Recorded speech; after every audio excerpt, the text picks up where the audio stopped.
This is the MLW Radio Network.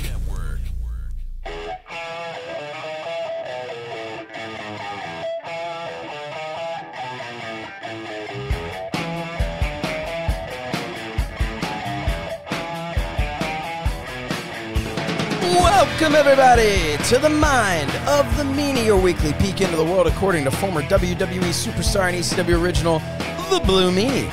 We cover wrestling, music, movies, sports, and lots of useless knowledge, all contained in the Mind of the Meanie. I'm your tour guide, Josh Shernoff, and he is the Blue Meanie. And today, Meanie, we are joined for episode 83 weeks by the one and only best friend of Eric Bischoff, James Sorenson. But first, Meanie, what's on your mind? Oh, I mean, Eric's friends here. I don't have anything on it. You know, he's got all the clout, man. I'm just a guy with a podcast, man. Just a guy with a podcast standing in front of. Yeah, just standing in front of the guy who's friends with Eric. Yeah, well, James Sorenson. He's Sorenson level, Meanie, and that earns him the right and privilege and gives us the privilege to be joined by him once every couple of months as a co-host for the Mind of the Meanie. He's rocking his hashtag Sorenson Blue level shirt. James, nice. You are the most supportive patron and fan that we have, and we've got some great ones. But man, you are you are the most supportive guy that I know. So thank you for being here. We're excited to yeah, man. Thanks excited to have you here. Thanks for taking time away from hanging out with Eric to join us. And nah, it's cool, man. I mean, we got the whole Patreon thing over at patreon.com/Mind of the Meanie, and we did one level. We're like, this would be cute if we did this. And James is like, I'm all about it. So we literally had to name it after him. So yeah. After we did a terrible job of just going, James, don't do this. Don't pay this much. Why are you paying this much? We're horrible salesmen. But, you know, it means a lot. You know, Pod Squad's, you know, the driving force behind the show. It's why I get up early, even though I'm late today, a little inside baseball. But, you know, why I get up every week and do the show is for the Pod Squad. And, you know, James, you are, you know, part of the Pod Squad, and here we are. And I was looking forward to this all week, so I'm glad you're here. Well, at least I didn't last minute no show this time, and had my happy little butt up to Cody, Wyoming. Yeah, we were worried about that. Oh, we were pretty confident that you were going to just completely screw us over here, and thankfully you didn't. Last time, of course, for those of you who are just joining us in recent weeks, this is your first experience with one James Sorenson. He was supposed to join us months ago, and he did eventually. But he said, I got to go see a friend. Unfortunately, I can't make it on the time that we had scheduled to have him on the show. We're like, hey, you know, look, friends, family, they come first. We understand, no big deal. Well, the friend was Eric Bischoff. So that son of a bitch was hanging out with Eric Bischoff instead of hanging out with us. Who does that? He pulled a Blue Meanie on us. He kayfabed us, and then eventually we just start seeing the photos online of him with Eric. We're like, oh, friend. Yeah. So Meanie got the trick from me. Got it. Yeah, inside baseball. That's why I wasn't here last week. I was so furious over Meanie's kayfabe that I needed an entire extra week to cool down from it. No, great episode last week, Meanie. You and the old stepdad, Adam Bernard, knocked another one out of the park. I appreciate it. I was over, had my Wrestle Pro duties. And when I got out of the bathroom, I went and did commentary for them. So it was great. Was this after you or before you go up in the bathtub? Oh, dear God. Huh? Say what? But, yeah, man. WrestlePro's knocking it out of the park too. By the way, they're doing great stuff. You know, I did their Alaska loop, and then I was almost on that show last week as a surprise, but last minute things I couldn't do it. But ironically, Crowbar took your place. So Gangrel got injured. Gangrel was supposed to be a part of it. He got injured. Right. And the hope was for you to, and that's not to say anyone wasn't hoping for Crowbar, but the hope was that you were going to be able to make it. Unfortunately, it was super last minute. And you were already booked, Terry. And so then Crowbar was there. He had a great showing. Such a good dude. Such an unbelievably good guy. Crowbar's awesome. Yeah. And although I will say I was a little disappointed because for as much as we have worked together, I've never gotten to call one of your matches. So that's so insane. So hopefully now I've been told that I'm coming back. I'm booked for the November show for WrestlePro. So apparently I did. I don't know if I did something right or if I just didn't do enough wrong, but they're bringing me back to do more color commentating, which is I had such a good time doing that. And Dave, the guy that I was working with, he was awesome leading the way there. So it's just a great crew all the way around. But it's there's going to be a good show there. So a little shout out to WrestlePro. You can check that out on Fight TV. But Meanie, eventually you'll be. I mean, dude, if they brought you to Alaska, they'll bring you to New Jersey. Yeah, so you'll be there. 45 minutes from my house. That would have been a dream booking. Alaska was a dream booking too. But I love working for MLW because it's 5 minutes from my house at the ECW Arena. So WrestlePro, 45 minutes from my house. Yeah, absolutely. Hey, is that aired yet? Huh? Oh, I'm sorry, I didn't mean to cut you off. Have I been where? No, has that aired yet? The MLW, your appearance in MLW. No, we did. The match was a 12-man elimination match, like Survivor Series style. Oh, right. They're going to air it around Thanksgiving, because in the vein of Survivor Series, they're going to have a Survivor Series style match around a traditional Thanksgiving. Yeah, the Thanksgiving tradition or the Thanksgiving Eve tradition or whatever. Yes. Can we talk about that for a minute? And Sorenson, this is something maybe I don't know. What are you? Sorenson's like 18 or something, so he can't appreciate this. But man, back in the day, it was so much better. Like that, maybe it's because I was a kid, and Meanie, you're a few decades older than me, so maybe you can attest to this. Maybe you felt the same or differently, but when it would be like the Thanksgiving Eve tradition and all that, like, dude, Survivor Series felt like the biggest event ever. And seeing these guys team, this like hodgepodge of characters that didn't belong together. Nowadays, people are like, well, why are they teaming together? That's stupid. But back in the day, you'd have people team together that were not ever seen on camera together otherwise. And it was so freaking cool. Yeah. Why is that not the case today? Do you think it's because there are a million shows, a million hours of TV a week, and that we've seen every single interaction we possibly could, and it just doesn't have it? Or do they not build it up any differently? Because to me, Survivor Series is not built to be any more unique than anything else. Like it's not. It's just a different logo on the show. Well, you pretty much answered it for me. It's just like, back in the day when we were kids, there was 4 pay-per-views a year. Survivor Series, WrestleMania, Royal Rumble, SummerSlam, and that was it. And then, like, when they started, the ideas of doing extra pay-per-views, like, in your house, that was like, oh, my God, they're going to do 5 pay-per-views? And now there's a fucking pay-per-view every month with, some, just WWE, and then, they have the takeover specials and stuff like that. So, it just seems like there's a show,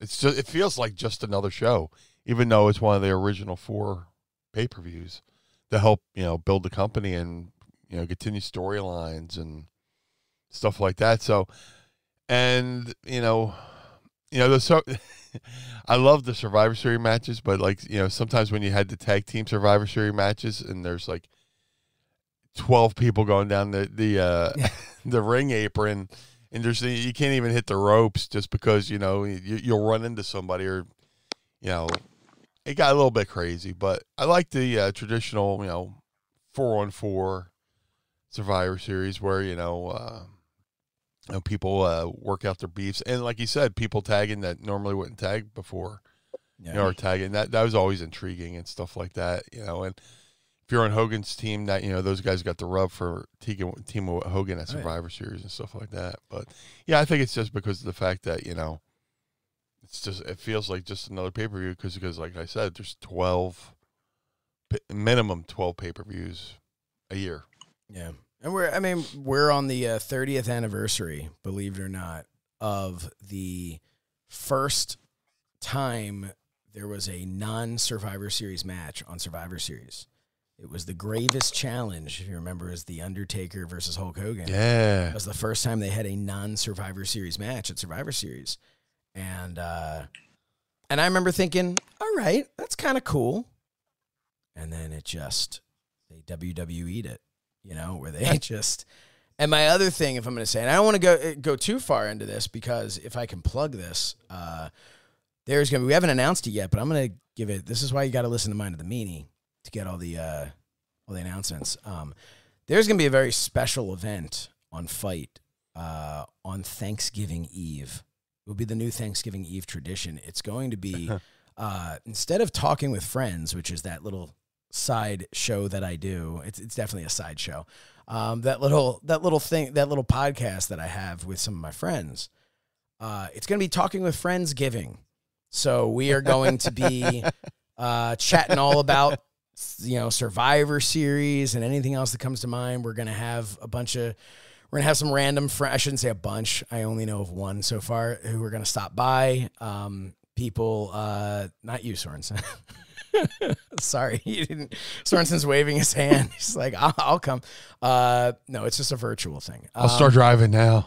Yeah, but no, so we're going to be doing that. That's going to be on Fight, which would be kind of cool. But no, one of the other things I just want to say that really annoys me with Survivor Series is when they do the red and blue shirts. I feel like it makes everybody feel like a jobber, like a little, you know, like it removes any, instead of making everybody seem like a cohesive unit, it makes nobody seem like an individual, and it doesn't work. But yeah, they kind of try and make it like an all-star team where instead of the people wearing the team, the jerseys of the team, they had these, you know, the football and Major League Baseball all-star games and stuff like that, where stuff people, I mean, they used to wear their own team jerseys, but now they all have to wear specialized uniforms for MLB and NFL and stuff like that. And it's I guess it's kind of cool. You don't want to accidentally throw to the wrong guy, or, you know, in football or whatever. And I think it is easier. But in wrestling's wrestling, you know? It's easier for people to keep track of who's who, especially because, and this is something that I have always disagreed with this, and by always, I think it's only been like a couple of years, but the draft should not happen when it happens. The draft should be the Monday and Friday following Survivor Series, because they are going to have Raw versus, and I feel like we talked about this like a year ago. Yeah. We're going to have Raw versus SmackDown, but these people have been together for a couple of weeks on this brand. They're not representative of, you know, of that brand. Nobody recognizes them as being a part of that brand. So it doesn't make any sense to me. Why don't we do Survivor Series, which is after an entire year of these rosters, and they fight it out, and then it's like, yeah, Raw won. We're so excited. Raw won. And then it's like the next episode of Raw. Now we're all like a team. We're all here together. And it's like, oh, nope, we're drafting you over to SmackDown. Now so-and-so has to show up at SmackDown having just embarrassed SmackDown. I mean, Bruce Pritchard. Mm-hmm. Give me a call. Hello? No, I used to like... sorry, Meanie, I didn't mean to interrupt you. I just was going to say... about 10 years ago, WWE had a pay-per-view called Bragging Rights. Mm-hmm. I love that idea. Like the SmackDown versus Raw. And then Survivor Series was its own thing. With the traditional. But it's like... now it's just... Yeah. I think that sigh says it all. Now it's been Vince Russo. I mean, I think it's just... You can sit here and you know, we can play Monday morning quarterback on everything, and it's always easy outside the bubble to book something. But there's... My issue with a lot of the booking with WWE has been, like... It's not the, as Jeff Jarrett would say, granular booking. It's not the individual match. It's not the, you know, the little stories. It's the overall presentation. And that's what I'm talking about. Like the idea of like, do Survivor Series and then do the draft. Like, I'm not so concerned with who's drafted to what show. I don't care. It's meaningless. But, you know, do something, I don't know. Anyway, what's up, Meanie? How are you doing? I was going to say, I don't like the brand split anyway, so it's just like, you know. Here's the fun thing about the brand split. It's not necessary anymore. Do you know why they did the brand split? Because they didn't have their own competition. They didn't have competition because they put WCW and ECW out of business. Well, guess what? Whether they want to admit it or not, they've got competition in AEW. They have competition in Impact. They have competition in MLW. So... you know, there is other wrestling out there for people to go watch if they want to. You don't have to create your own competition. And somehow AEW has managed to figure out how to have multiple shows a week with an incredibly large roster and still showcase everybody appropriately. And I'm sure some people complain about it, but I think everyone's showcased very well. Yeah.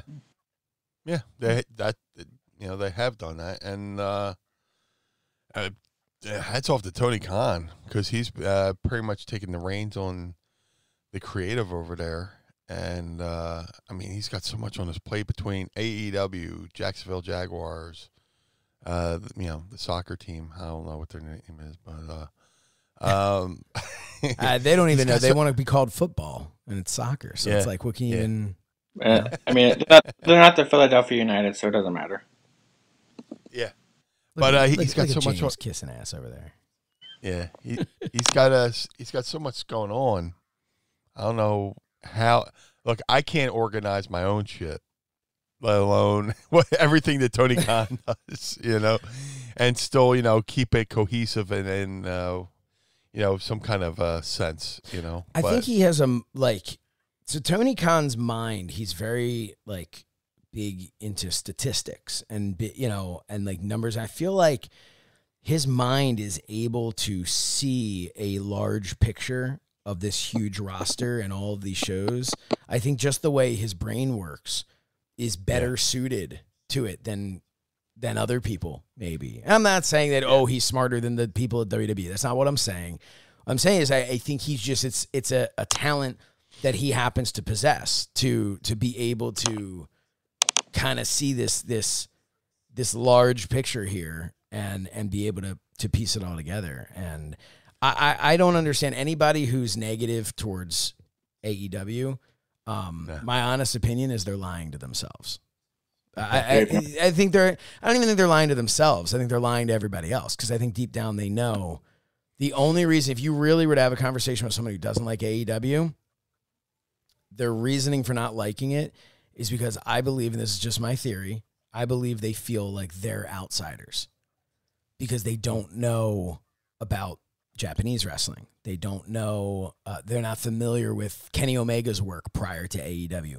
So they feel when these people show up in their Bullet Club shirts and all these people are, you know, so like Die Hard and Suzuki shows up and the crowd goes crazy and you're sitting there kind of like me going like, I don't really get what a Suzuki is. Like, I understand that, and I think that is the thing. You've got WWE where it's this worldwide brand and this long history. You've got AEW, which is kind of played off of a history of something that wasn't theirs. And I think that the people that hate it so much, they just want to seem cool in a specific crowd. So they want to seem cool in the Cult of Cornette crowd. So they go, oh, they're spot monkeys. They don't. I mean, these are people who, if you ask them to plan out a match, they wouldn't. They wouldn't know wrist lock from wristwatch, as they say.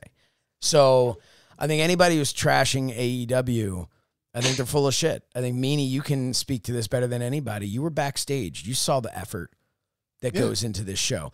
These aren't a bunch of people. They're not walking around the locker room going, hey, how can we troll WWE? Like, no, they are very much focused on putting on the best show they possibly can.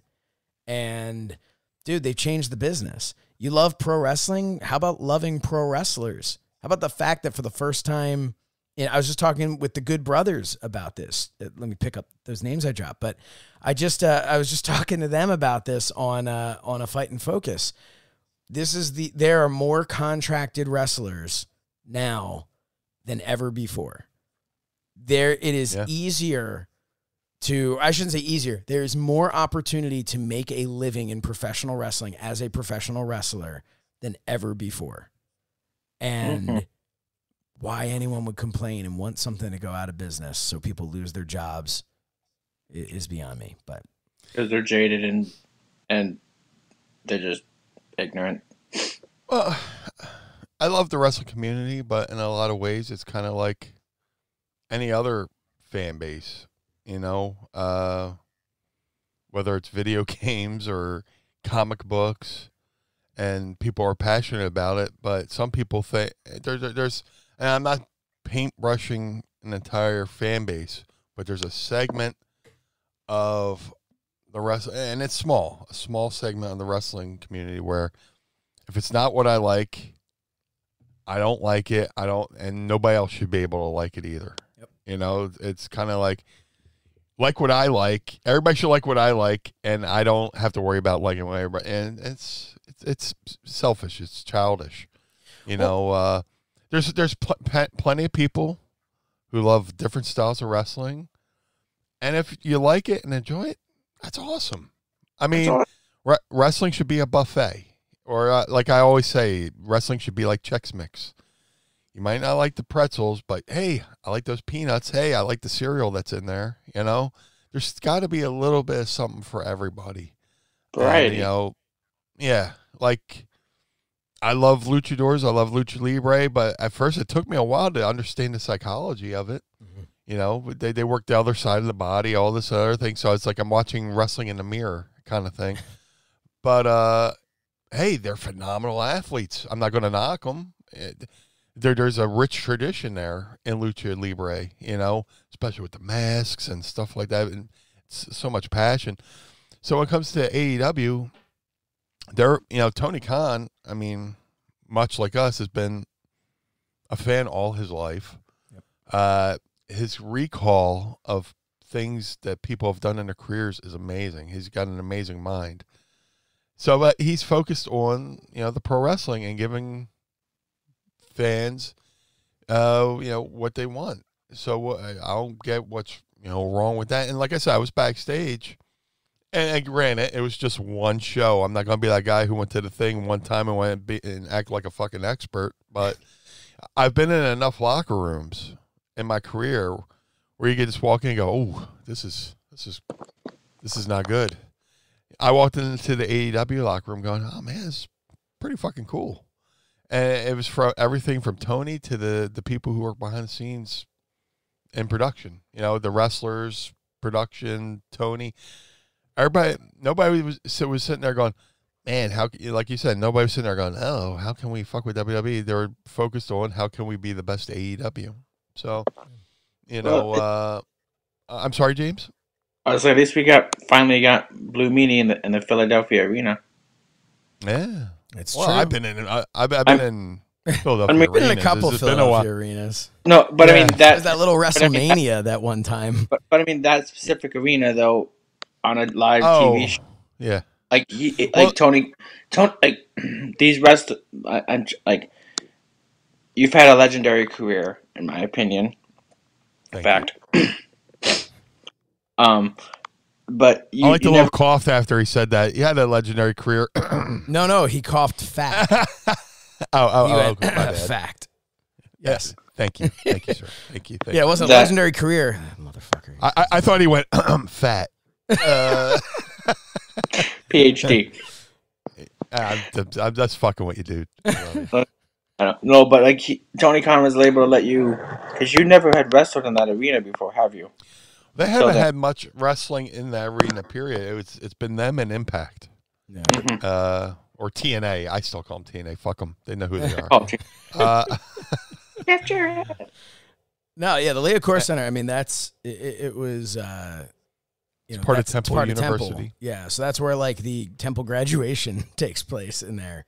But, yeah, that was the first time that I was ever in that building it was the TNA show. It was a pay-per-view. I don't know if it was, like, Lockdown or something. It was a pay-per-view where Mick Foley won the title. Oh, Lockdown 09. Damn, look at you. And that wasn't the first time I was in there. Okay, I was. I love TNA from 2006 to 2015. Dude, 2006 TNA was good shit right there. Really, it really was. That was AJ Styles, Samoa Joe, Chris Daniels. That was like the beginning of the X Division, and that's when like Angle came in, and Cage, Jared was on his way. It was just a really good time, and it shows you what it could have been. And then Dixie Carter came along, but the Leo Core Center was. I mean, if you're going to do a little history, that's where Hogan had his last match ever too. Is it really? Yeah, I believe for TNA. Yeah. Glory 2011. That was 10 years ago this month. I remember that because that was the same year my dad passed away. Oh, man. But, yeah, it's just, you think of that building. And like James said, whatchamacallit, to be in that arena, it was pretty cool. It was something off the bucket list. It was someplace I hadn't been in my hometown.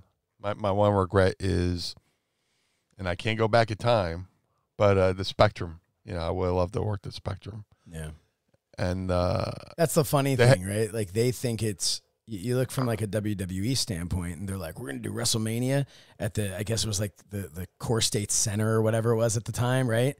And many moons ago. And a Philly guy is sitting there going, dude, I'd much rather this be in the shittier Spectrum, like so I could work the Spectrum. Dude, when they closed out the Spectrum, they did this thing where $20 you could go in the Spectrum and basically you loot the Spectrum. Whatever you can carry and take out, you do. So I went in there with Bay Ragney, a.k.a. Chubby Dudley from ECW, and we drove down and, it's like, dude, I've never worked the Spectrum, but fuck it, lock up with me. So me in the middle of the looting of the Spectrum, me and Bay Ragney just locked up to say we locked up in the Philadelphia, a little collar and elbow action. I was like, I think we should run some spots. And let people figure out what the fuck we're doing.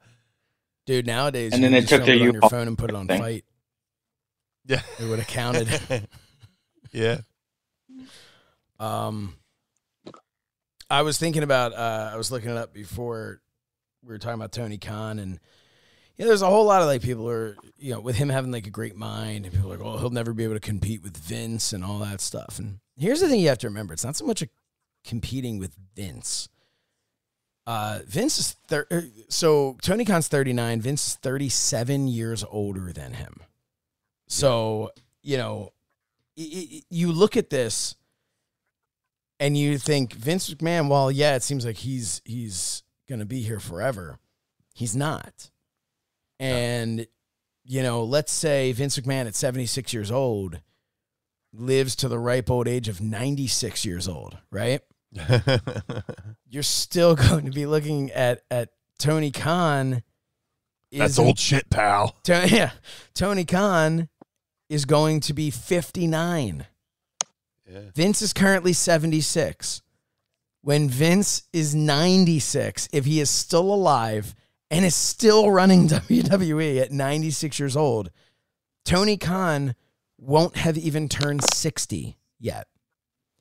So the idea of him competing with Vince, it isn't to me so much him competing with Vince. It's the idea that Tony Khan, to an entire generation, is going to be Vince. I really believe that. I think that Tony Khan, in 20 years, they're going to be people. Dude, if someone's 5 years old right now, and when they're 25 years old, all they know is Tony Khan. Yeah. You know, Vince isn't on TV anymore. We're not seeing him the way we used to.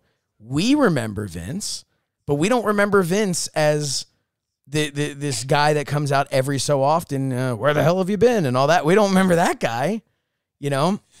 It's going to kind of be like when I start watching wrestling in, I started watching in 1982. And, as time went on, I started hearing about, I saw Vince McMahon, and they were like, well, Vince McMahon Sr. used to own this. And I was like, oh, there was a senior? And, like, Vince McMahon Sr. became this mythical character that, like, eventually I only saw in, like, photographs.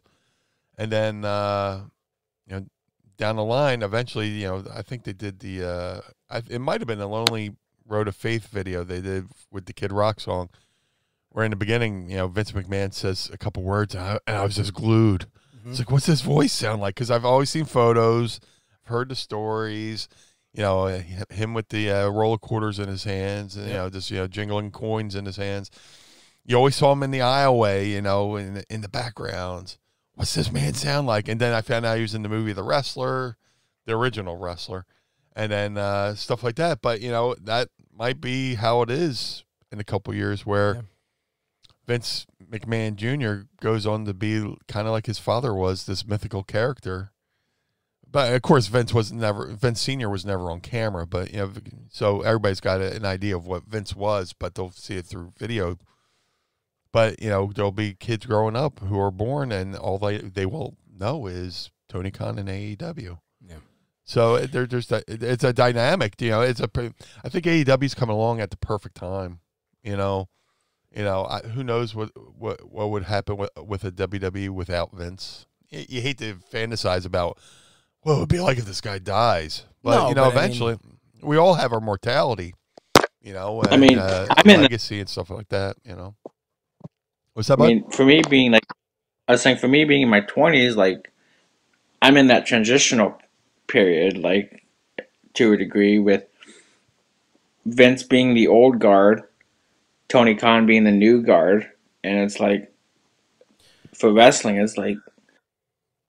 James, that's a great point. You're 24 years old, so... Jealous. Yeah, seriously, what the fuck, man? Son of a bitch. But let's ask you, what is your perspective on it? Like I mentioned earlier, the gravest challenge, right? The first Survivor Series with a match, and this is with a non-Survivor Series match, 30 years ago next month. I mean, you were not here yet, so when you look back on things like that, when you look back on like the original Hulk Hogan WWF run. Like, how do you view that? Do you view that in the way that, like, I view Bruno Sammartino? Like James Sorenson, came out of the gobbledygooker egg. Yeah. At Survivor Series. So, He's the original plan. So, like, about the gobbledygooker, right? Mm-hmm. But, like, what is your thought on it? Like, to you, is that, like, this ancient thing that, like... Well, I do a lot of looking back on just my life in general, but also I kind of consider myself an old soul, so I would like to think I was Vince McMahon Sr. in my old previous life, but that probably didn't. Hold on. 25 minutes to get here, but there it is. Breaking news, Vince McMahon Sr. has joined us here. Reincarnated here on Mind of the Meanie. That's why he gets along with Eric Bischoff so much. Yeah, they both had a common enemy, Vince Jr. But like when I met, like, because meeting David Crockett, like,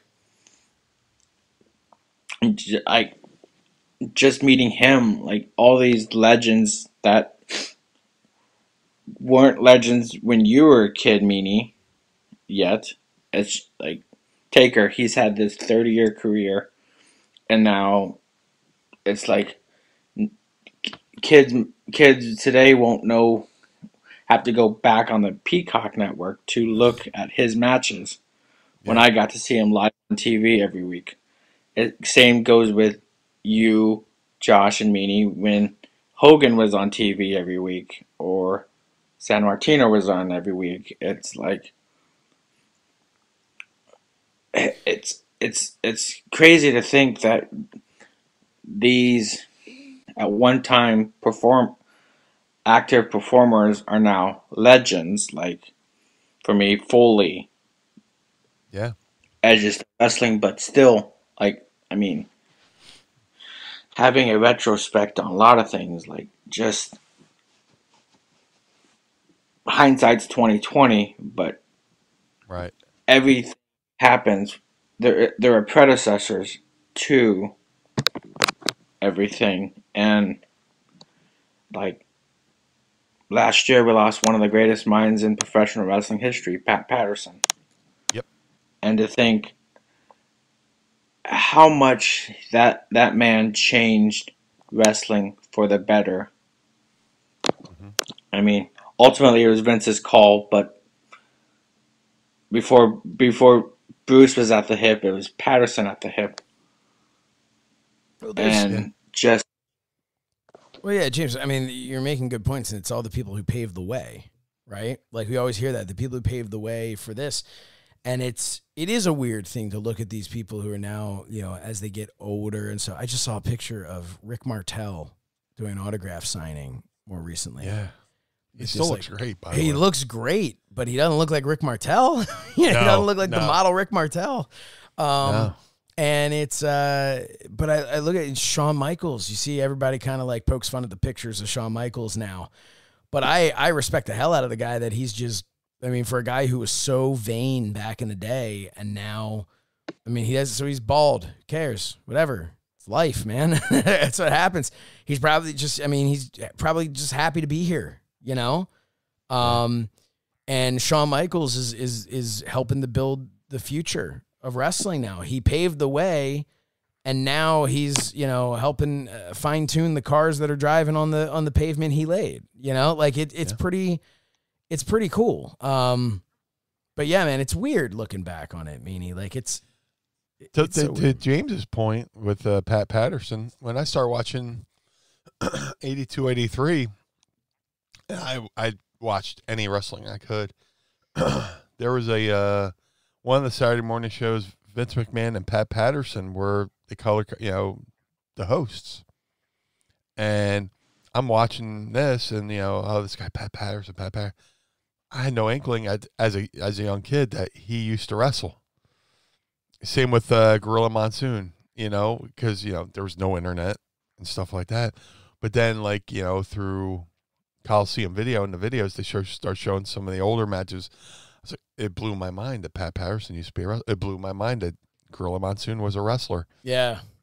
There's so many people who were introduced to Pat Patterson and Gorilla as announcers, and then eventually you see Pat fade into the background, and occasionally he would pop up to ref a celebrity match or walk Elizabeth to the ring at WrestleMania 4. Get that screen time. Yeah, he booked himself a payday, and then actually, you just with the Legends House and stuff like that, and he get, and the Legend Roundtables and stuff like that on the network, which are my favorite shows, and to get to hear him talk about the wrestling business. I'm such a sucker for listening to the people who came before me talk about the wrestling business. A couple weeks ago, I was at the Icons convention. I'm sitting there, I'm setting up my table. Fucking Tito Santana comes over. Hey, Meanie, how you doing? Jesus Christ, I idolized this guy growing up. He's coming over to talk to me, and we're just talking about life. And he, a guy like Tito Santana doesn't get enough credit for everything he did in the business with the Intercontinental title and some of the best runs he had. With the tag team titles, he held, the tag team titles with 3 different guys, in a couple different decades. So, I was fortunate enough. like you, James, you say you heard about these people before, what they did, and then with David Crockett, I went to the NWA shows in Philly at the Philly Civic Center, and I'd be in my seat, I'd look over, and there's David Crockett standing against the door watching the crowd watch the show, and you go over and casually, "Hi, Mr. Crockett," and he was always the same David Crockett, very welcoming, and thank you for being here and stuff like that, and then here we are in 2021, and James Sorenson sending me a DM with a video from David Crockett going, "Meanie, why ain't you here?" I hope you don't mind that I shared that with Josh yesterday, just so you can see that why would video. I mind? Why would I mind? It was like the coolest. That was like James. That Dave was Crockett one of the coolest. Shoved a dildo in my mouth. All right, so there's it's on camera. Go to the ad-free show's Twitter feed if you want to watch it. It was unexpected. No, that was the highlight of my. That was one of the two highlights of my year. The other one was driving to Cody, but the Chicago this year, like I said, this year was 10-year anniversary since my dad's been gone. Actually, meaning to the day it was 10 years when I was in Chicago, and so that whole weekend, well, actually that Friday, I drove Thursday night at 11 o'clock at night. I spent the morning of my birthday driving to Chicago to ultimately end it with chugging Unglys with Josh Shernoff. Man, dreams do come true, right? No, but just meeting all these legends like Jeff Jarrett. Was it Saturday? Jerry the King Lawler and JR. It was like the voices of my childhood. Like, I respect Tony Schiavone, but like who? Kidding. There's only one Tony in this business, pal. Con. We should. By the way, before not to interrupt, James, hold that point. But we should call this episode "Chuggin Unglys." Chuggin Unglys. All right, I'm writing it down. Yeah, write that down. Because they used to chug Unglys at the Travel Lodge. Hey, dude, I feel so ill-equipped. A little inside baseball. I thought it's a Saturday morning. I thought we were recording at 10:30 when we had agreed on 10. So I basically got up, got out of bed, looked at my phone, and you're like, "Where are you?" I was like, "Shit!" And I did my setup, came in, and I have no Unglys. That's the point I was trying to make. And I was really like, when I was texting Meanie, I'm just like, because I'm sitting there, because based on the schedules, like we pretty much were like, all right, this is the only time we can record. Yeah. And I'm like, well, this is the only time we record. We got to put something out Monday morning at 6 a.m. So I'm like, it looks like this is going to be me and Sorenson doing this podcast. I'm like, Meanie, please come back to me. Some extra inside baseball. Some extra inside baseball. Last night I went back to the Monster Factory to do some train some guys. With Danny Cage over at the world famous Monster Factory, and when you get to you get over there and you're just with guys and you're just talking wrestling and talking to business. I didn't leave the Monster Factory until like 3 a.m. because we got there at 8, started training. I started running drills, showing some guys some new techniques and stuff like that. And then like everybody left, and it was just me, Danny, and Mrs. Meanie, a couple other students just sitting there talking wrestling. And then just like we're like, oh shit, it's 3 a.m. I gotta do a podcast in the morning. Let's go to bed. And of course you drive back to Can I be honest with you? The park. Please don't. No, so when I was talking with Josh and Calvin, it felt like 2 hours, not 45 minutes. Like, I don't think that's a good thing. We were only talking for 45 minutes, but I was like, motherfucker, this is how long? How many days has this been? Get to the fucking point, pal. I think we know what Put you're a trying bow to on say, this shit, James. In Chicago, it was like it felt effortless. You're trying to say, mm-hmm. Yeah, it felt because like I picked up Josh like one. Saved me. And you threw him over the top rope. Yep, picked me up and razor's edged me over the top rope. Well, and then I threw up in his bathtub after I walked him to his room. That was you? Yeah. Oh, hey, by the way, I just wanted to drag this on here real quick just to see how it pops up. There it is. For the this is why you have to get on Patreon.com. For the Patreon members right now, there's a full screen of David Crockett while interviewing him taking a wooden dildo. Wooden. It's wooden because it's actually part of a wouldn't you know it? Statue. It's actually part of a statue that was a presentation that was given to him by Heffron from Ad Free Shows. Heffron gave him one and then gave. Well, no, I think he gave them both to Tony. It was like Tony the one that we don't know of. Yeah. Tony Schiavone. But again, I mean, this is the type of stuff that honestly, like Meanie's talking about, like, yeah, it was a funny thing. He kind of, while we're talking about it, we're like, yeah, and you got these awards, and he like goes and like shoves it in my face. But there is that part where you walk away and you go, dude, that's David Crockett. Like, this is like, that was not on my bingo We're card, out of time. Like for 2021. Like, it's and honestly, that's kind of like when I look at wrestling today, these opportunities, and so much of this, you got to give credit to Conrad Thompson and his team and what they've created. Absolutely. But there are these opportunities to interact with these people that I didn't think I'd ever cross paths with David Crockett. I mean, all the way up until 2018, 2019.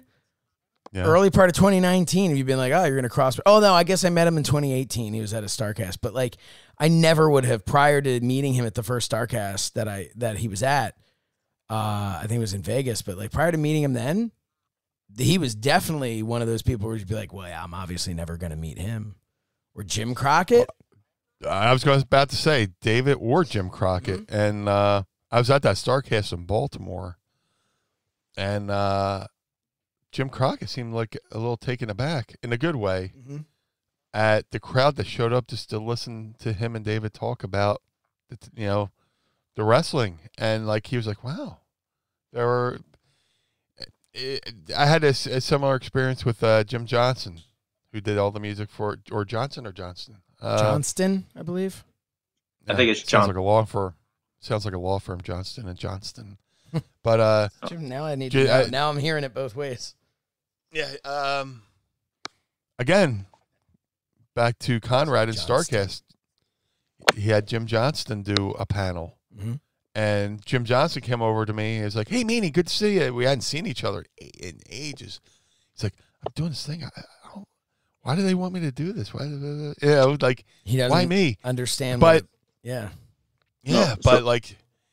but Jim Johnston and David and Jim Crockett, through Conrad, got to have these panels in front of fans who appreciate them, and got to hear some awesome, legendary stuff. And while the Crockett panel is great, if you, it's great to cure your insomnia because of their host. What I will say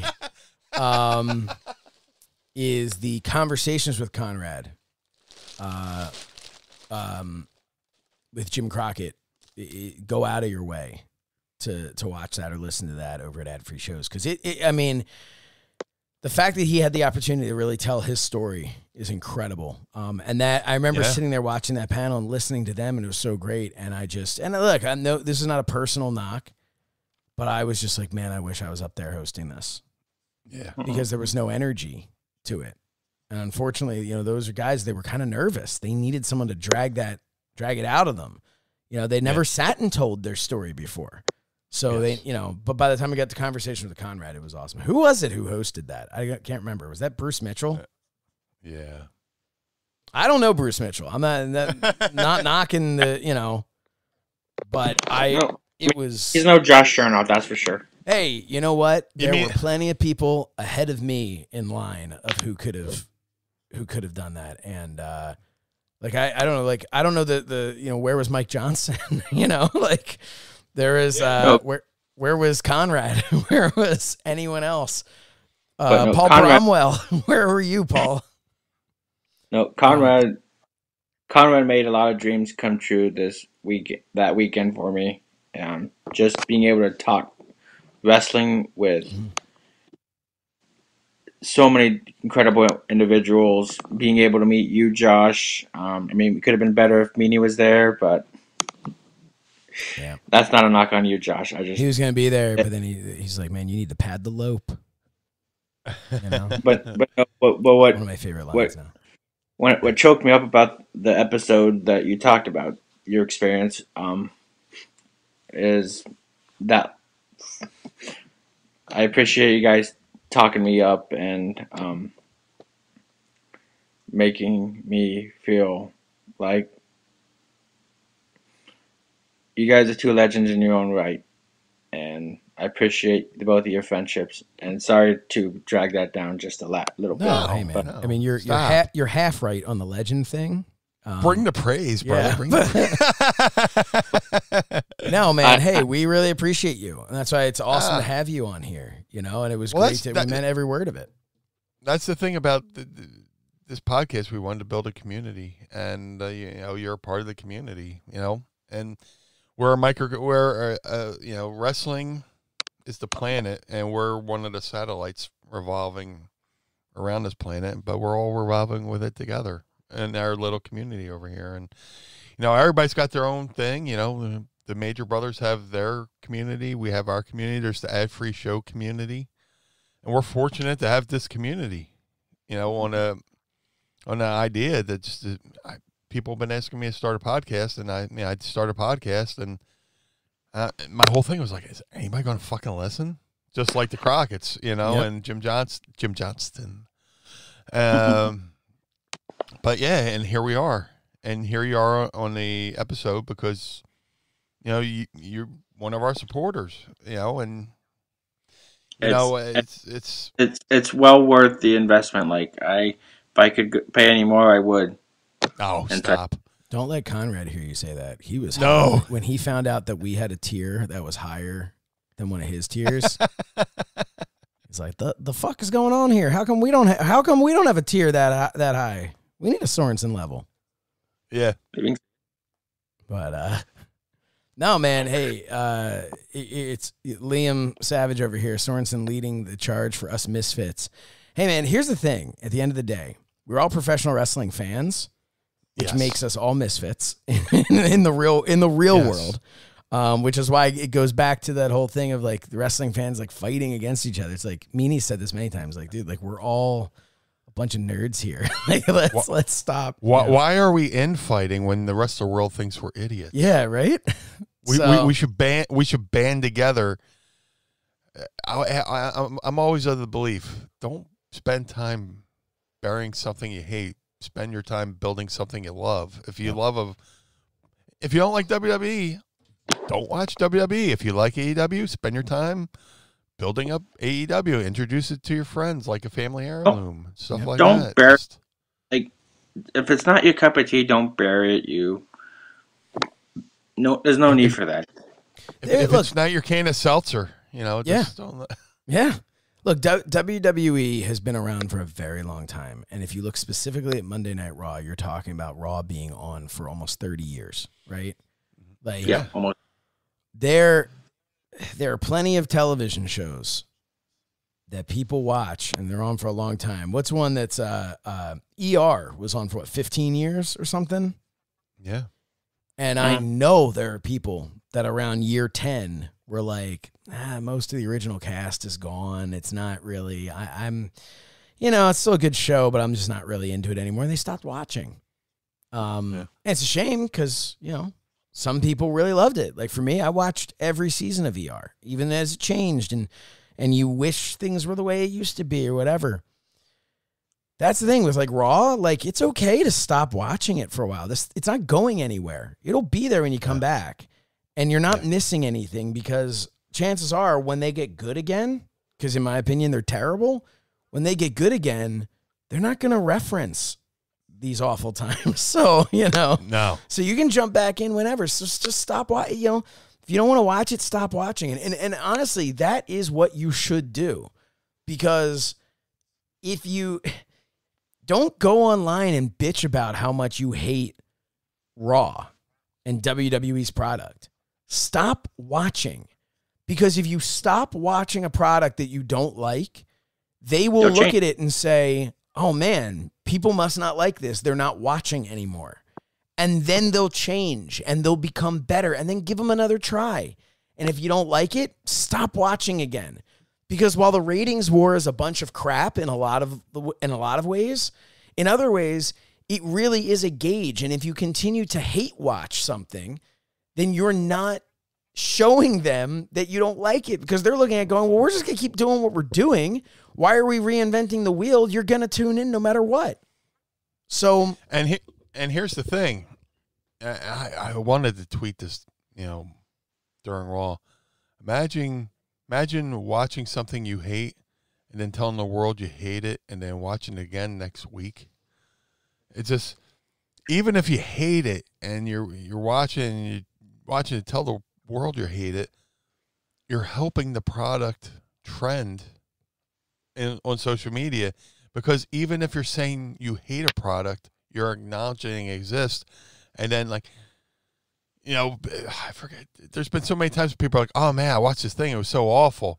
I was like, oh, let me go watch this awful thing. And I wound up liking the thing. Everybody ate it, Just the fact that you go online and talk about how awful something might turn somebody onto the product, and they might like it, and it might not correct the situation. So if you just stop talking about it and let it kind of slowly, taper down, and let the ratings go down, and let the no-sell it to the point where WWE has to go, man, we really got to, change something here. We got figure something out.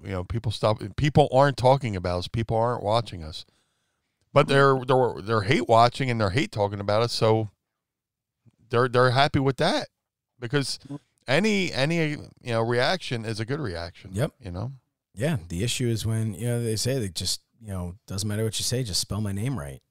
Exactly. Rensen. Thanks, James. I think you look at some of the greatest movies. And you look on Rotten Tomatoes, and it's like, it has a 96 on Rotten Tomatoes. Well, it doesn't have 100, but it's objectively an incredible film. But who are these other people that are saying it sucks? Some of them are trolls. Some of them are just people with a difference of opinion, and that's okay. And that's why I hate ratings to begin with. It's like, I've never been polled. Nobody's going, hey, Meanie, you watching this? Mm-hmm. Well, it's that the ratings don't make the ratings legitimately. They don't mean anything, because I haven't, I know when I'm not watching something and nobody's keeping track of it. It's all subjective. Like, we'll go back to movies for a second. I like the movie Ready to Rumble. Some people don't like that movie. I mean, is it campy? Yes. Yeah, but it is what it is. Does it? You know who turned me on to Ready to Rumble? Goldust. And this is going to be so out of left field, but I was talking about. I was watching that movie Ready to Rumble. It's actually quite good. Fucking William Regal. I was in Memphis for Memphis Championship Wrestling. They sent me down to Velmel, and Regal came down to, get back in with the company and stuff like that. And we're driving along. He's like, you know what I like? I like that. I just watched it with my son. It was actually quite good. Ready to Rumble. I went, what? That's amazing. I almost drove off the road. I went, what? And then I watched it, and I was like, this is a great fucking movie. Mm-hmm. It gets shit on just because of the whole Arquette thing with WCW. Yeah, but people got to get the fuck over themselves. Right, right. I mean, some just because they were trying to make publicity for a movie is good. Any publicity for any movie is pretty relatively good. So it's like you're trying to promote a movie. So yeah, Hey, shout out to Jerry Briscoe for liking the Ask Meanie tweet. Oh, Which one? That's nice. I mean, a retweet wouldn't have killed you, Gerald. But no, thank you. Oh, yeah, I loved the episode. I loved Meanie being on for Gerald Briscoe and Bradshaw. It was cool. I didn't actually know he and Bradshaw had ever met. So it was an educational episode. Hey, speaking of Ask Meanie, though, I feel like now is probably as good a time as any to ask Meanie anything. What do you think, James? Yeah, I think it's time for me to go. My sister's moving across town, so from one place to another place in town. So, you a son of a bitch. That's fine. Is your sister named Erica? I have to go help my sister Erica, not Bischoff. Move across town. 20 hours later, hey, I'm with my friend Erica in Wyoming here. Fucking you kayfabe motherfucker. This time, actually, I'm telling the truth. Fuck you. I'm just kidding. I love you, James. You're a good human being with a good heart. James, thank you. Yeah, seriously, thank you so much for being here, man. We really do appreciate it. I appreciate you guys. Like I sent you guys a picture a couple weeks ago, but I had a couple of the amazingly wonderful Mind of the Meanie 2-packs. Yeah. At mindofthemeanie.com. Thank you very much. Thank you. And I gave that to my nephew, and he was ecstatic. Like, he literally went home, opened it, still meant on card. The packaging still meant on card, but went home and played with it. That's awesome. Man. Awesome. Yeah, that's the nice thing about some of those. The bubble just falls right off the cardboard, so you can keep it mint. No, that's awesome, man. And we appreciate everything. I know you got to get going to help Eric, your sister move. Brandy. But, yeah, man. We really appreciate you being here, James. It's always great to hang out with you. Always great to have your support. We really, really appreciate it. And if you feel like you want to just keep being a Sorenson Blue level, I guess we'll see you in a couple months. Right back on here, maybe in time for right around our 100th episode. I don't know. This was episode 83. Yeah. So, and in 2 months, all the sense of the world. Next month is 11 months. December 1st, 1 year. Really? Of you as a patron? Yeah, I guess so, right? We started it towards the end of last year. Yeah. The updated version, yes. Wow. Dude, that's insane. You've spent a lot of money on us. And also, hey, shout out to James Sorenson, who has a package coming his way. Purchased one of my So Says the Superstar t-shirts, which is crazy. And actually a couple of you Pod Squad members have purchased those shirts, which is unbelievable to me. I found a box in my basement of, I think I had like 30 shirts left. These are the shirts that I wore when I wrestled. I sold them at my gimmick table and whatnot, but I had a few of them left. I think we've got like something like 19 mediums left and like something like 8 or 9 larges. I bought the last extra large. You got the last extra large, and man, I got to tell you, if you're wondering why do I still have all these shirts, clearly I sold out of all the extra large and double XLs, but there were not a lot of demand for mediums. So, but yeah, no, man, I really appreciate your support with that, and of course, you got a tie coming your way, and I'm excited to see your Halloween costume. Nice. Yeah, and again, my apologies. I apologize on the UPS and on the postal service for. Dude, you don't have to apologize to the postal service. All right, so no, I don't know that anybody really. Well, you posted it online, so yeah. So I sent James a tie, one of my old ties, so he wanted to dress as me for Halloween again this year, and I sent him the tie so that he could have like a more legit, thing, and I signed it for him and sent it. And he opens up the package, and there's nothing inside. So What? not sure what the hell happened there because I 100% put it in the package and sealed it myself. So obviously somebody opened it, took something out. Is what it is. So I sent him another one along with that shirt. So Because Josh is such a good dude. well, you bought the shirt, so how could I not, No, I appreciate it. Dude, you're dressing as me for Halloween for the second year in a row. That's absurd, and the least I can do is help out your costume. So excited to see it, man, and excited to see you back next time. But we're going to let you go. Then we'll do some Ask Meanie. But, yeah, James, thanks so much for joining us, man. Best investment ever. Dude, you're the best. We appreciate you. Thank you so much. Love y'all. Love you, man. Love you too, buddy. Have fun storming the castle. Stealing your gimmick. He stole your gimmick, Meanie. You thieving son of a bitch. But hey, we should get into Ask Meanie. What do you think? I would love to. But before we do, oh my God, fuck. Oh, there it is. Oh no, it's a bloodbath in here. There's got to be a better way to get my dagger clean and shiny, safer than this. This is what I use to deal with when I cut myself shaving before I knew about Manscaped. Thank you, Manscaped, for keeping my dagger slick and ready for wherever the night takes me.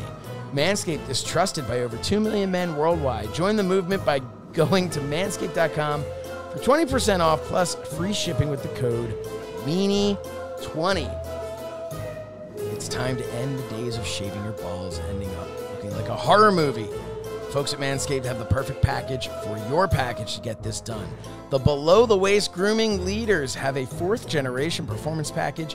Inside, you'll find the Lawnmower 4.0 trimmer. That's 4.0. That's, man, they're just getting better and better. The 4th-generation trimmer also features a cutting-edge ceramic blade to reduce grooming accidents thanks to their advanced skin-safe technology. Also, the Weed Whacker nose and ear hair trimmer is there for you. And speaking of taking care of your best friends, don't forget to give your testes besties the love they desire with Manscaped's liquid formulations. First is the Crop Preserver Ball Deodorant. Put deodorant under your armpits. Why not put deodorant on your balls? Can't forget about the Crop Reviver Ball Reviver to give the boys a boost. Manscaped even threw in 2 free gifts to the Performance Package 4.0, the Manscaped Boxers and the Shed Travel Bag. Get 20% off plus free shipping with code MEANIE20 at manscaped.com. Spend spooky season using the best tools for the job. You can get 20% off and free shipping with code MEANIE20 at manscaped.com. That's 20% off with free shipping at manscaped.com. And use the code MEANIE20. Slay your worst pubes and keep your dagger clean with Manscaped. Or as Vanessa said earlier, I got to dig this up because Vanessa's always hooking this up here. Manscaped, turn your hair wolf back into a clean-cut Eddie Munster. And Manscaped, Meanie, they're still just, they're awesome. Dude, supporting us. We're so fortunate to have a lot of good sponsors. They're the James Sorenson of ball shavers. Yes, pretty much. I was looking for something, and you nailed it. So yeah, dude, they've been with us for a while, and they help keep the lights on along with our pod squad. So much. I love the products. The products are great. And like I said, I'm getting to that age where I'm gonna have to start. Taking care of the nose and ear trimmings, which with their Weed Whacker there. So it's just, man, it's a good quality product. Yeah. It's one thing to use something and you turn it on, it's like, you turn it on, and you barely even hear it. And it does a good job, keeping the meanie clean and tight. Man, they've sent us some great stuff. They're actually going to be sending us some new things soon. Some new stuff that they have coming out that we can't talk about yet, but they have sent me an email asking for our addresses so they can send us some new stuff. So like, man, they just, that's the other thing. They're great partners here, great sponsors for our show. But then they just keep sending us stuff too, which is like, I don't want them to know how much I enjoy that, or they'll think they can just send us stuff. But no, man, it's awesome. So we really do appreciate them. And again, it's promo code Meanie20. Save yourself 20% and get free shipping at manscaped.com. We appreciate that. And I think with that, Meanie, it's time to ask Meanie anything. It's time to ask me anything. Ask me something. All right. Devin Miller. I heard this recently on the Pritchard Show. If Meanie had to do Legends House Season 2 with a handful of other legends, who would he choose? It's a great question. It is. And again, that's probably one of my favorite shows. That's one of my favorite shows. Who would I want to be in the house with? Ooh, there's so many to choose from. Of course, Bobby Heenan. I'd love to be, chill out with Bobby Heenan in the house. But here's the thing: they try to, they try to make the cast so there's a little bit of, some kind of manufactured drama, and my house would be like the most boring house because it's all people I want to get along with. So. Definitely Bobby Heenan. Probably Ricky Steamboat. I would love to pick his brain, and of course Bobby Eaton, beautiful Bobby Eaton. And one of my main regrets is, Bobby Eaton was a huge influence on me. I rarely got to interact with him, except from a few choice meetings. So. To actually get to meet the guy, because he didn't do too many interviews. There's always Jim talking on the shows and stuff like that. He's done a shoot interview here and there, but sometimes when it's just the boys around sitting around talking, I would love to talk to Bobby about a lot of the stuff he did. So Bobby Heenan, a couple Bobbies, Bobby Eaton, Bobby Heenan, Ricky Steamboat. Ricky Bobby, Ian Ricky Bobby. I call Ian Riccaboni, Ian Ricky Bobby. That's about it.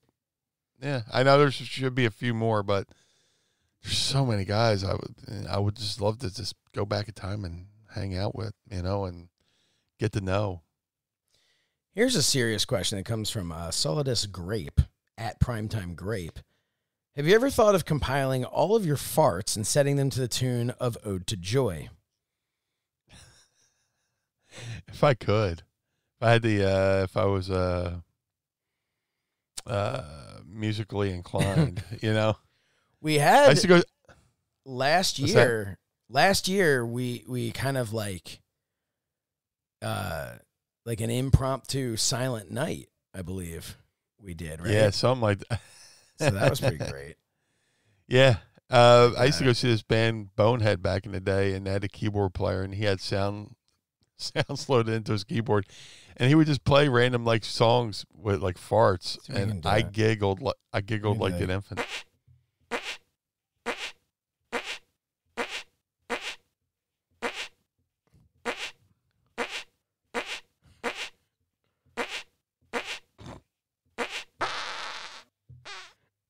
that was, if you actually, that was very slow, but that was the dun dun dun dun dun dun dun dun dun dun dun dun dun dun. There you go. I tried to.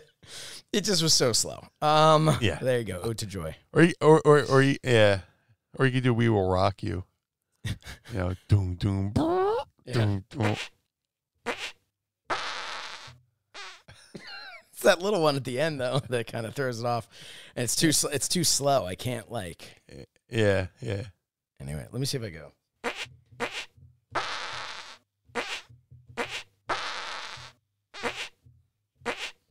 I don't know. What are we even doing here? Ringside rant. In light of Daniel Garcia officially being signed by AEW, who will be the next top independent guy to be signed to AEW? I'd love to see LSG. I was just going to say Ring of Honor. LSG. Yeah, Leon St. Giovanni. I'd love to see him be a full-timer there.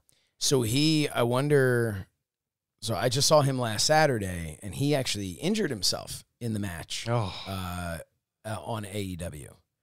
Wow. So he hurt his knee, so he's going to be out for a little bit. But he, man, I thought he tore the house down in that match. I mean, he was there with FTR. Yeah. They were super giving. And just... It was. I mean, that would have been pay-per-view quality, I thought. Absolutely. And so I was really impressed with it. But yeah, he is my vote. He's a good dude. Great kid. One of my kids, one of my students. He started training a little bit before I got to him, but I helped mentor him a little bit, and try to give him some good ideas and ways to present himself and stuff like that. And he's doing a phenomenal job. That he is. It looks like we might have the last question here from Mark and Dryden. With Edge now on Raw, who out of these men would you and Josh like to see him against? And I want to say, I said earlier that the draft doesn't matter, but then you'll occasionally have something like a guy like Edge who's been gone for so long and has not had the opportunity to work with a lot of the young talent, where then it becomes intriguing. Yeah. So here's the list that he gave. Sure. Big E. Well, I'll tell you what. I'm just going to say, who'd you like out of these men, he said. So I'm just going to go down each one, and you just tell me what you like to see. Just give me the list, because, I'm not updated on the revised roster since the draft. Well, that's what I'm going to say. He gave a list here. He included a list of the people of the men's Raw roster, apparently. So gotcha. We'll go off of his list here. Edge versus Big E. I would love that'd be awesome. Edge and Randy Orton, I think we've seen a lot, but can't get enough. Yeah, but somehow they keep it fresh. Yeah. Edge and Riddle. I would love that. Knowing them both personally, I would have a special vested interest, if that's in seeing how that match would go along. Keith Lee. Yeah, be interesting. That doesn't jump out at me as one that I'm like, oh man, I got to see that. But it's also one I can't picture. So it's intriguing. To use the proverbial, Edge could have a great match with a fucking broomstick. Mm-hmm. So, I'm going to sound very boring with my answers, because you're going to say a name. I'm going to go, oh, absolutely, because Edge is that good. Edge can work with anybody. So, of course, I mean, like in Austin Theory, Akira Tozawa, Otis, Chad Gable, any of these could just be interesting matches. One that jumped out to me, you've got Rey Mysterio and Dominic Mysterio on there. I'd love to see him and Dominic. Just knowing what that would mean to both of them. And as somebody, as a wrestler, I think that match would be so beneficial to Dominic. I mean, yes, he is the son of Rey Mysterio, and he's trained with Lance Storm. But as a performer, you always want to work with you want to work with a lot of different people. So I think Edge, as not only a performer, but now he's a mentor. Well, he's been a mentor for a little while, for a good while, especially with the Edge heads and stuff like that. But for Edge and Dominic to have a match, I think Dominic would come out on the other end of that match with a lot richer in experience, because again, yes, his father's Ray, but you always want to work with different types, and Edge could help him in so many different ways. Also on here, we've got Angelo Dawkins, Montez Ford. That would just be fun. Finn Balor would be an interesting one. That's the match they need to do next, I think. Yeah. Well, here's one that could be interesting. Not yet, because they got to build him back up, because I don't know what the fuck they're doing with Karrion Kross. But I think they could have some fun, the two of them. I could see that kind of like grittiness of both of them coming out in that match. Gable Steveson.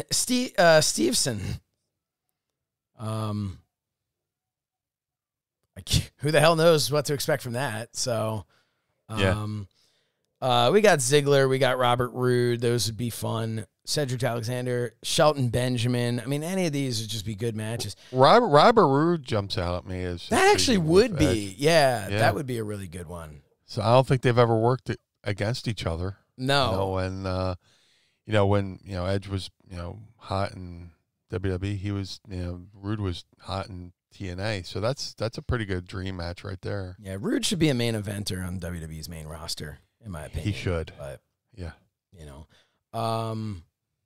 hey, here's one. Jackson Riker could not give a fuck about that. Just to throw that out there. Yeah. There were 3 of them. 2 got released, and they released the wrong 2. Hey, shout out as we're recording this to your buddy, whose name is currently escaping me, even though I just interviewed him last week. Oh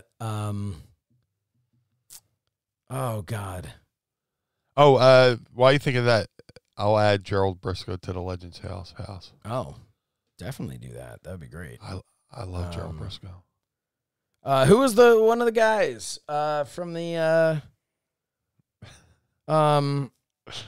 Forgotten Sons?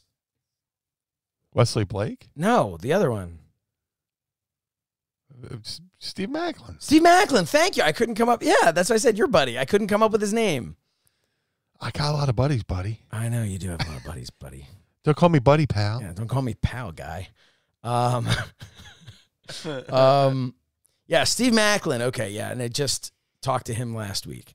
He's but great. you know what? I'm still getting used to that name. To be fair, I'm still getting used to that name. Well, he used Steve to be Cutler? but he was Steve Cutler. Before that, he was Tommy Macklin. So now he's just he put the 2 names together and Steve Macklin. Yeah, but he shout out to him tonight as we record this. We're recording this on a Saturday, and tonight will he walk out X Division champion? Maybe. Talk TNA about a guy X Division champion because they know who they are. Yeah, fucking. What's up with the digital media championship? Look, here's the thing. I appreciate I appreciate anytime somebody is trying to think outside the box, right? They're trying to think there's the TV title, but let's do something a little different. So it's digital media. But I don't know. Maybe that's just because of where we are. Maybe if we were, 20 years younger, we would think digital media title. That's awesome. Although who the fuck calls it digital media? Yeah. So it's, I don't know, whatever. Not I. Yeah. The winner gets a back catalog of AOL sign-on discs. Look at all this free internet I got. The Miz, that could be a fun one. And then finally, this is the one that I think I speak for both of us when I say this is the one that we've been waiting for really since Edge's return. Veer. Who? Veer. Who'd you say? Veer. That is his name. Veer. I want to say he's one of Jinder Mahal's guys that Drew McIntyre tried to stab or something with Vince McMahon's sword that's named after Drew's mom. I don't know what the fuck is going on over there. Yeah. Somebody needs to check for a gas leak at Titan Towers. I don't like. Who ties their shoes? Did they take the handles off the stove for him? Oh man, Veer. Well- I thought I thought your mic cut out. Like it's like you started a name, and then say that again. Your phone cut out. You know, one of those kind of things. here he is. Here's Veer. If you can, because I don't know. Yeah. Hey, look, I wish the dude the best. He's a big boy.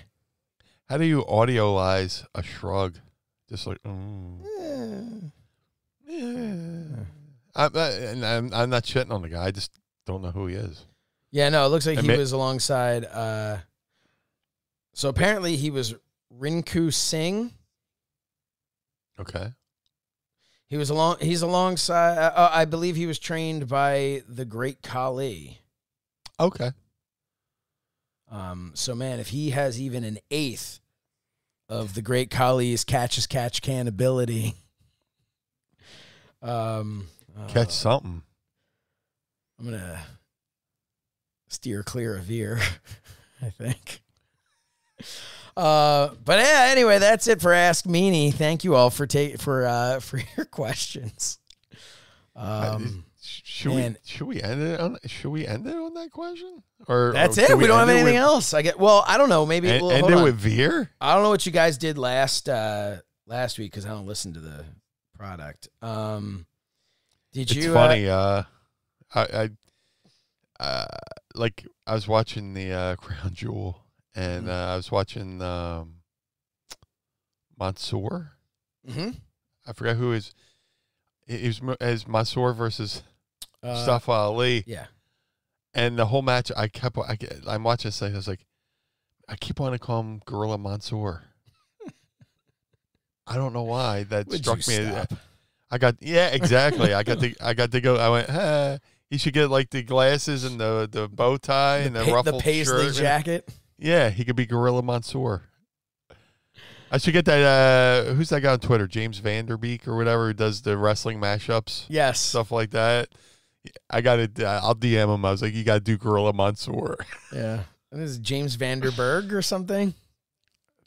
James Vanderbeek was Dawson on Dawson's Creek. But no, I think it's like based off of that. Yeah, that was like James Vanderberg. So it's like connecting. Now you're gonna make me look him Wait, up. I don't know. Did you do the one with that George McGaffin? If you started wrestling right now instead of when you did, what would you do differently, and what would you do the same? Did you get that question last week? I believe so. Yes. Okay. Then you've gotten everything else. You got the question about wrestling games. Would you be in any wrestling games? AEW, the wrestling code.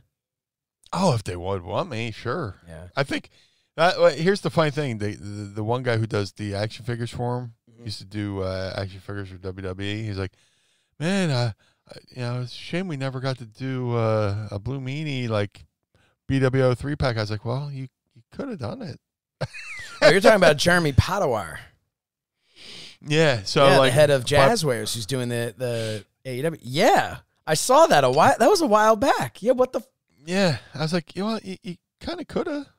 Yep. But now that hey, if they do a Dark Elevation line, dude, they also have a thing called a Luminaries line where they're gonna have Sting in it. They're gonna have old school Chris Jericho as like pre-Lionheart, like when he was in Mexico. Yeah. So they're doing like old school. They're going to do... Look, Jeremy Padawar, he was the creator of the Classic Superstars line. He changed the wrestling figure game legitimately and changed the lives of a lot of legends because he was the one... He worked at Jack's Pacific, and he was the one who came up with the idea of doing the Classic Superstars line. He pitched it to WWE and said, you have this enormous catalog, and he was pretty much told, go get whoever you can get. And that's why back in the day, and this is the difference between Mattel. So Mattel can only make legend figures of people who are currently under contract or under Legends deals. So like Mattel could not make a Blue Meanie action figure.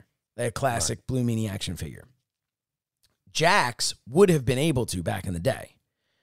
And from what I understand, Jazzwares also can.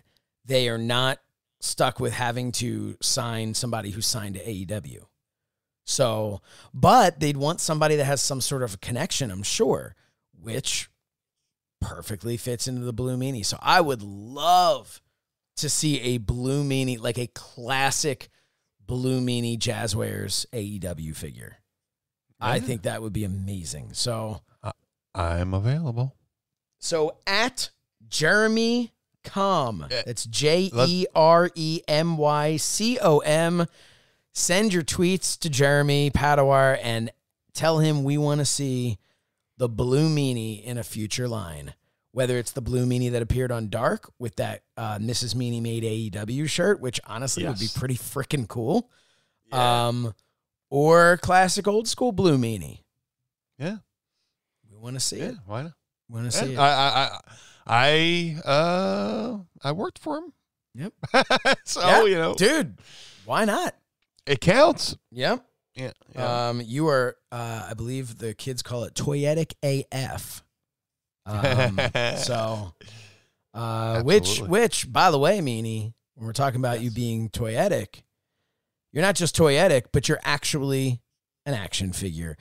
You have, while we've seen now the announcement of the entire BWO will be in retro form, there are still some Mind of the Meanie action figures available. Not a lot. Although I do want to say we were involved. Scant few. We were involved in a scam. And I wanted to bring that up. I forgot to bring that up on the podcast. So a woman claiming to be from Scotland wanted to buy an absurd amount of figures. Right. And I was like, okay, but shipping's going to be insane. And they contacted us because they can't get it outside the U.S., whatever. Although we are planning to open that up, by the way, where there'll be a hefty shipping, like a $25 shipping cost, but where you would still, we have a few left that we might open it up, especially some signed ones to outside the U.S. for the Mind of the Meanie figures. But they wanted all of these figures. And I'm like, what the fuck? Like, why do you want they wanted like 12 figures? And I'm like, this is going to cost you so much money. And then they're like, and we want to ship it through our own shipping people. And I was like, all right, well, there's a red flag. I'm like, that's weird as hell. I'm like, the old shipping people, they're like, yeah, it's going to be $900 for shipping. So I contact the person. At this point, I'm like, there's a scam going on, but I haven't figured out what the scam is. Right. And it's all broken English in their text. And I'm like, you're from Scotland. Right. If this was from a country where they didn't speak English, like, it's a different story. But this is broken English. This is not anyway. Long story short, they send me money. And I say, okay, we've got the, I was like, I'm not sending anything out. I'm not having your person pick it up until we've been paid, hands down. They send me money. I'm like, what? Like, they sent me $1,700 by me. I mean, Mind of the Meanie sent us $1,700 for merchandise. And the money cleared. And I said to my wife, I'm like, I still think this is a scam, but I can't figure out how this is a scam. What is the scam? They just gave me money. Right. Then they needed me to pay. They wanted me to pay the shipping people. So I started going, whatever. And I told them, well, we'll only pay PayPal. We're not doing friends and family. We're only doing PayPal. Oh, well, we can't do it. I was, well, unfortunately, we're not able to do it. So they go, okay, we'll do PayPal. But you sure you can't do friends and family? Nope, can't do it. Because I'm thinking if something turns out to be a scam, I'm going to want to file a complaint and get the money back. Right. So this is where the scam comes in. We pay them on PayPal. We only pay them about half of what, the total amount is that we got paid. Then I get a phone call from a gentleman named Ray. Hey, your phone number is associated with this, but I'm trying to track down. It's MOTM. We have this charge on our company's credit card, and we have no idea what this is. And I go, okay, well, that is the Mind of the Meanie podcast, and this would be for wrestling figures. And the guy laughs and goes, yeah, we're like a medical billing company. We're not buying a bunch of figures. So I go, okay. So here's the thing. Right. They stole this guy's credit card.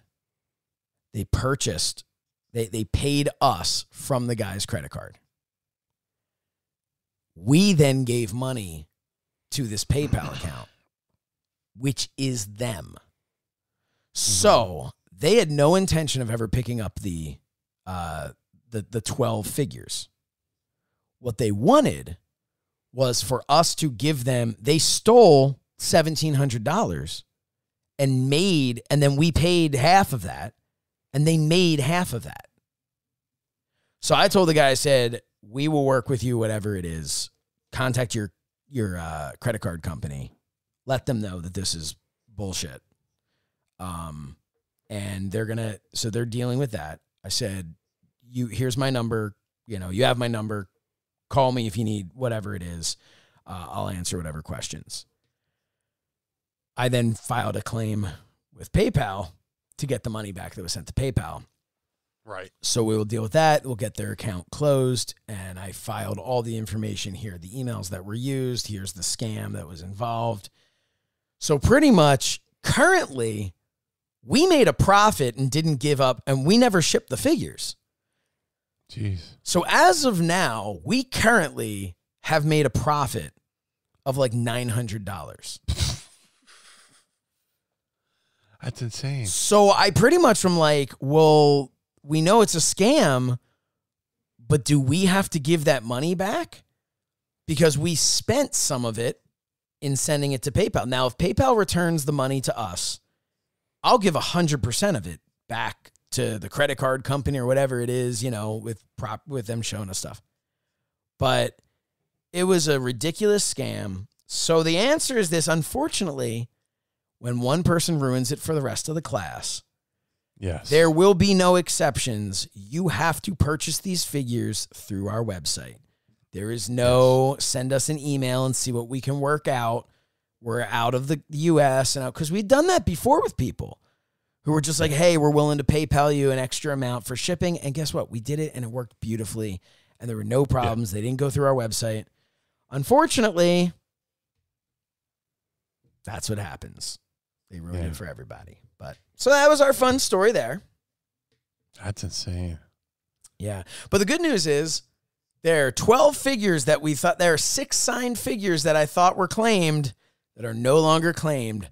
So we now have just about 10 signed figures left. So go to mindofthemeanie.com right now. We are going to open it up. I think by the time you hear this, it'll probably be opened up to outside the U.S. So go now, mindofthemeanie.com. Buy those figures. I just saw somebody outside the U.S. was like, I just got them on eBay. I'm like, no. Get them from us. They're going to be in good condition. And they're going to be signed ones, which were never offered outside the U.S. So that's kind of a big deal, too. So pretty cool. Yep. Well, that's it, Meanie. Anything you'd like to say before we get out of here? Once again, thank you to James Sorenson for joining us on our 83rd episode, aptly numbered 83rd episode. So thank you to the Sorenson level for joining us. Thank you to each and every one of the Pod Squad members who join us live here each and every week on patreon.com. Thank you to everybody who downloads us every Monday, at 6 a.m. It means the world to us. We're nothing without you. So, that's why we do this. Like I said, it's why I got, I look forward to this day every week just to come out here and interact with the Pod Squad live and watch the feedback online and watch the reception. Everybody seems to be enjoying the show, and that makes it all much more worth it. So thank you to each and every one of you. Thank you, Josh. Thank you, Adam Bernard. not Josh, for exactly. For making this thing a thing. Oh man, thank you. This is still such a blast to be able to do. And, it's one of those things where they say, you don't truly appreciate something till it's gone.